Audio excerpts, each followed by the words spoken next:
Kolhapur railway station परिसरात बनावट नोटांची विक्री करणाऱ्या दोघांना अटक. 1,31,000 नोटा जप्त.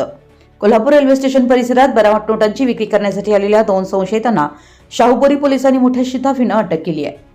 या कारवाईत 500 रुपयांच्या हुबेहूब दिसणाऱ्या तब्बल 262 नोटा जप्त करण्यात आल्या असून पोलिसांनी एकूण 1,31,000 रुपयांचा मुद्देमाल हस्तगत केला आहे. मिळालेल्या माहितीनुसार काल 16 मार्च रोजी सायंकाळी 7 वाजण्याच्या सुमारास रेल्वे स्टेशनच्या समोर काही व्यक्ती बनावट नोटा विक्रीसाठी येणार असल्याची माहिती शाहूपुरी पोलीस ठाण्याच्या गुन्हे शोध पथकाला मिळाली होती. या माहितीच्या आधारे पोलिसांनी सापळा रचला. यावेळी संशयास्पदरित्या वावरणाऱ्या गुरु राजेंद्र बेंगाने राहणार पेळगाव आणि राहुल किरगुडे राहणार कोल्हापूर या दोघांना पोलिसांनी ताब्यात घेतले. त्यांची झडती घेतली असता त्यांच्याकडे 500 रुपये दराच्या भारतीय चलनाप्रमाणे दिसणाऱ्या 262 बनावट नोटा आढळून आल्या. या दोन्ही आरोपींना तातडीने अटक करण्यात आली. या बनावट नोटा त्यांनी कुठून आणल्या, त्यांचा मुख्य सूत्रधार कोण आहे आणि यापूर्वी त्यांनी अशा नोटा कुठे चलनात वापरल्या आहेत का, याचा सखोल तपास पोलीस करतात.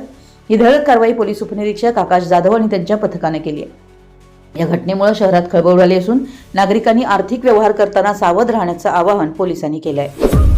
आपल्या परिसरातील महत्त्वाच्या बातम्या पाहण्यासाठी आमच्या नवसंकेत न्यूज चॅनलला यूट्यूबवर सबस्क्राईब करा आणि बेल आयकॉन प्रेस करा.